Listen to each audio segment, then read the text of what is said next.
Hello guys, എല്ലാവർക്കും പുതിയൊരു വീഡിയോയിലേക്ക് സ്വാഗതം. അപ്പോൾ ഇന്നൊരു അടിപൊളി വ്ളോഗാണ് കേട്ടോ. ഇപ്പോഴും ക്യാമറ നോക്കി സംസാരിക്കാൻ എനിക്ക് കുറച്ച് കോൺഫിഡൻസ് കുറവുണ്ട് കേട്ടോ. അതാണ് ഞാനിങ്ങനെ വോയിസ് ഓവർ കൊടുക്കുന്നത്.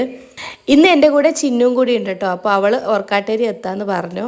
എപ്പോഴും വൈകി എത്തുന്ന ഞാൻ ഇന്ന് കുറച്ച് നേരത്തെ ആയിപ്പോയി. അപ്പോൾ കുറച്ച് സമയം ഞാൻ അവളെ വെയിറ്റ് ചെയ്തതിന് ശേഷം ഞങ്ങൾ രണ്ടുപേരും കൂടി ഡ്രസ്സ് എടുക്കാൻ വേണ്ടി ഒരു കടയിൽ കയറി. ഞാൻ അവിടെ നിന്നൊരു ഫ്രോക്ക് എടുത്തു.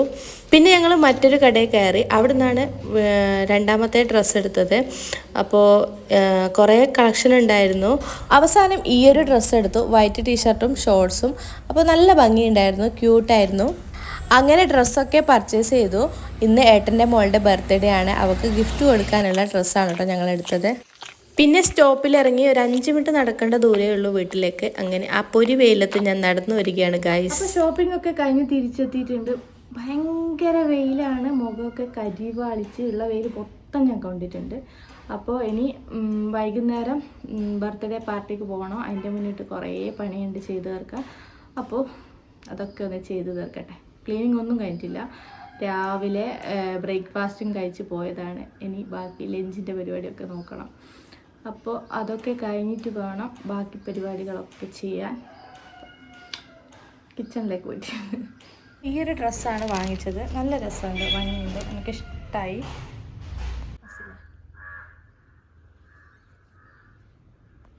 ദിവസം ടീഷർട്ട് വാങ്ങിച്ച് ചെയ്യാം.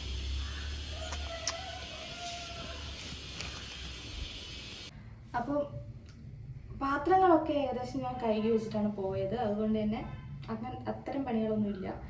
ഇനി കുറച്ച് മീൻ വെച്ചിട്ട് എന്തെങ്കിലും കറി വെക്കണം, പിന്നെ എന്തെങ്കിലും പച്ചക്കറി വെക്കണം, പിന്നെ ഒരു ഉപ്പേരി. അപ്പോൾ അതൊന്ന് വേഗം ചെയ്യട്ടെ. ആദ്യം തന്നെ ഒരു നാരങ്ങ വെള്ളം കുടിച്ച് സ്റ്റാർട്ട് ചെയ്യാമെന്ന് വിചാരിച്ചു. മൊത്തത്തിൽ കരിഞ്ഞു പോയിട്ടുണ്ടായിരുന്നു. എന്തൊരു വെയിലാണെന്നോ. അപ്പോൾ ഈ പുറത്ത് പണിക്കൊക്കെ പോകുന്നവരുടെ അവസ്ഥ ഒന്ന് ചിന്തിച്ച് നോക്കിയാൽ മനസ്സിലാവും. ഇത് നമ്മുടെ പച്ചക്കറി തോട്ടത്തിലുണ്ടാക്കിയ ചീരയാണ് കേട്ടോ, ഫ്രഷാണ്. അപ്പോൾ അത് അരിഞ്ഞ് ഉപ്പേരിയാക്കണം.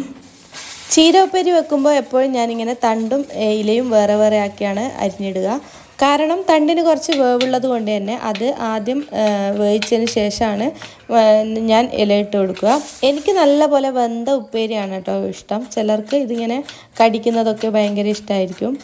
ബട്ട് എനിക്കത് ഇഷ്ടമില്ലാത്തത് കൊണ്ട് തന്നെ ഞാൻ അതുപോലെയാണ് അരിഞ്ഞിടാറ്. അതിൻ്റെ ഇടയിൽ ഞാൻ പരിപ്പ് അടുപ്പത്ത് വെച്ചിട്ടുണ്ടായിരുന്നു. അപ്പോൾ പച്ചക്കറിയൊക്കെ നുറുക്കിയിട്ട് ഒരു കറി വെക്കാമെന്ന് വിചാരിച്ചു. സാമ്പാറല്ല, സാമ്പാറൊക്കെ പോലെയുള്ളൊരു കറി. ഇവിടെ ഇപ്പോൾ ഏകദേശം എല്ലാം കൃഷി ചെയ്യുന്നത് കൊണ്ട് തന്നെ പച്ചക്കറിക്ക് ഞങ്ങൾക്ക് അത്ര ക്ഷാമമില്ല. എല്ലാം വീട്ടിലുണ്ട് കേട്ടോ. തക്കാളി, ഉരുളക്കിഴങ്ങ്, ഉള്ളി എന്നീ സാധനങ്ങൾ മാത്രമേ പുറത്തുനിന്ന് വാങ്ങേണ്ടതുള്ളൂ.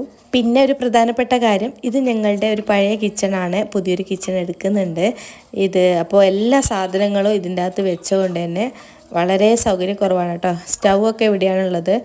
ആദ്യമൊക്കെ എനിക്ക് ഫുഡ് ഉണ്ടാക്കാൻ ഭയങ്കര മടിയാണ് കേട്ടോ. പിന്നെ സാഹചര്യത്തോട് പൊരുത്തപ്പെട്ട് ഇപ്പോൾ പെട്ടെന്ന് കഴിയും. ഒരു അരമുക്കാൽ മണിക്കൂറിന് തന്നെ 2 തരം കറിയും ഉപ്പേരിയും ഒക്കെ ഉണ്ടാക്കാൻ ഞാൻ എക്സ്പേർട്ടായി. അപ്പോൾ കഷ്ണമൊക്കെ മുറിച്ചിട്ട് മസാലയൊക്കെ ഇട്ട് വീണ്ടും കുക്കറിൽ മൂടിയിട്ട് ഒരു വിസിൽ വരുന്നവരെ വേവിച്ചെടുക്കുകയാണ് കേട്ടോ. തേങ്ങ അരച്ചത് ഫ്രിഡ്ജിലുള്ളത് കൊണ്ട് തന്നെ കറിയൊക്കെ പെട്ടെന്നാവും. ഇത് വെന്ത് കഴിഞ്ഞ ശേഷം നമുക്ക് തേങ്ങ കലക്കി അതിലേക്ക് ഒഴിച്ചു കൊടുത്താൽ മതി. അത് വേവുന്ന സമയം കൊണ്ട് നമുക്ക് ഉപ്പേരി ഉണ്ടാക്കിയെടുക്കാം. അപ്പോൾ ചീര മുറിച്ചിട്ടതിൻ്റെ അകത്ത് പച്ചമുളകും കുറച്ച് മഞ്ഞൾപ്പൊടിയും ആവശ്യത്തിന് ഉപ്പും ഇട്ടിട്ട് നമുക്കിതൊന്ന് വേവിച്ചെടുക്കാം. ഫ്രിഡ്ജിൽ കുറച്ച് മീൻ ഇരിക്കുന്നുണ്ടായിരുന്നു. അത് ഞാൻ കഴുകി വൃത്തിയാക്കുകയാണ്. മീനിൻ്റെ പേരൊന്നും ചോദിക്കരുത്, എനിക്ക് അറിയില്ല. അപ്പോൾ നമുക്ക് മീൻ പൊരിച്ചെടുക്കാം. അതിനു വേണ്ടി മസാല തയ്യാറാക്കണം കേട്ടോ. മുളക് പൊടി, മഞ്ഞൾപ്പൊടി, ഉപ്പ്, കുറച്ച് വെളിച്ചെണ്ണ, അങ്ങനെ അത് മിക്സാക്കി കൊടുക്കുകയാണ്. ഇതിൻ്റെ അകത്ത് മീനിട്ട് കൊടുക്കാം. നിങ്ങൾ ആരും ഞെട്ടണ്ട കേട്ടോ, ഞാൻ ഒരുപാട് മുളക് ഇട്ടിട്ടുണ്ട്. അപ്പോൾ ഞാനൊരു സ്പൈസി പേഴ്സണാണ്, അതുകൊണ്ടാണ് കേട്ടോ. കുറച്ച് വെളിച്ചെണ്ണ ഒഴിച്ചു കൊടുക്കുകയാണ്. അപ്പോൾ നമ്മുടെ മീൻ അങ്ങനെ സെറ്റായി. ഇനി അടുത്തത് നമ്മുടെ വേവിച്ച് വെച്ച പിന്നെ പരിപ്പിൻ്റെ അകത്ത് നമുക്ക് തേങ്ങ ചേർക്കാം. അപ്പോൾ ഉപ്പും മുളകൊക്കെ പാകത്തിനാണ്. ഇനി തേങ്ങയും ചേർത്ത് മിക്സ് ചെയ്ത് കൊടുക്കുമ്പോൾ നമുക്ക് നോക്കാം എന്തെങ്കിലും കുറവുണ്ടോയെന്ന്. അപ്പോൾ നല്ല സെറ്റായിട്ടുണ്ട്. ഇനി വറവ് കഴിക്കാം. ചീഞ്ചട്ടി കുറച്ച് കടുകും കറിവേപ്പിലൊക്കെ ഇട്ട് നമുക്കിത് വറവ് കഴിച്ചെടുക്കാം. അപ്പോൾ കറി റെഡിയായി. ഇനി ഈ ഒരു ചീഞ്ചട്ടി തന്നെ കുറച്ച് എണ്ണ ഒഴിച്ച് നമുക്ക് ചീര ഇതിനകത്തേക്ക് ഇടാം. അപ്പോൾ ഉപ്പേരിയും സെറ്റ്, മീനും ഒരു ഭാഗത്താകുന്നുണ്ട്. അപ്പോൾ പച്ചക്കറിയുമായി. അപ്പോൾ എല്ലാം റെഡിയായി. ഇനി കഴിക്കണം. സമയം നോക്കിയില്ല, ഏകദേശം ഒരു 45 മിനിറ്റ് കൊണ്ട് എൻ്റെ കറിയും മീനും ഉപ്പേരിയും ഒക്കെ ആയി.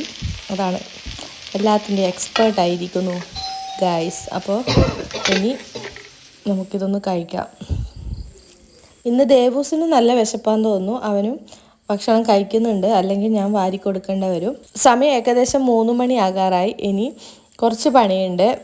ഇനി ഞങ്ങൾക്ക് 2 പേർക്കും ഒന്ന് കുളിക്കണം. അതിനുശേഷം വേണം ഏട്ടൻ്റെ വീട്ടിൽ പോവാം. അപ്പോൾ ഏട്ടൻ്റെ മോളുടെ ബർത്ത്ഡേ ആണ് കേട്ടോ. അപ്പോൾ വീട്ടിൻ്റെ അടുത്ത് തന്നെയാണ്. ദേവൂസിൻ്റെ എക്സ്പ്രഷൻ കണ്ടിട്ടാണ് കേട്ടോ ഞാൻ ചിരിക്കുന്നത്. TV-യിൽ നോക്കിയിട്ടാണ് അവൻ ഭക്ഷണം കഴിക്കുന്നത്. ഞങ്ങളവിടെ എത്തിയപ്പോൾ ഡെക്കറേഷനും കാര്യങ്ങളൊക്കെ ചെയ്യുകയായിരുന്നു കേട്ടോ. അപ്പോൾ അതൊക്കെ കഴിഞ്ഞ് പിന്നെ കേക്ക് മുറിയിലേക്ക് കടന്നു.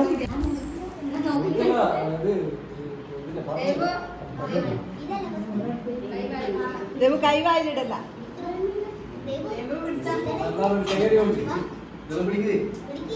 ഇതള് പിടിക്കേ.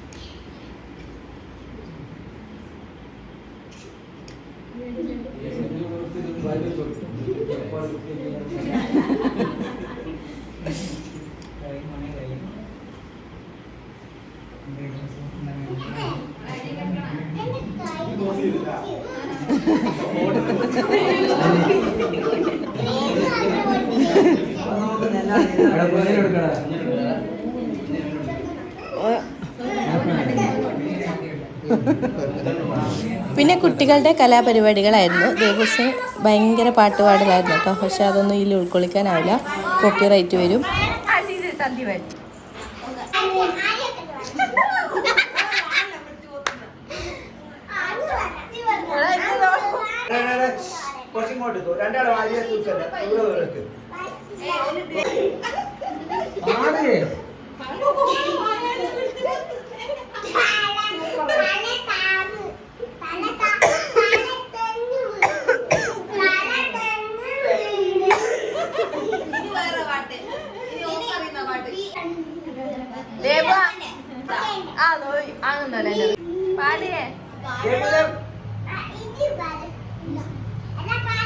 ഇവരുടെ കലാപരിപാടികൾ അവസാനിക്കാൻ ഏകദേശം ഒരു 10-10:30 ആയി. അതും കഴിഞ്ഞ് ഞങ്ങൾ വേറെ വീട്ടിലേക്ക് പോന്നു.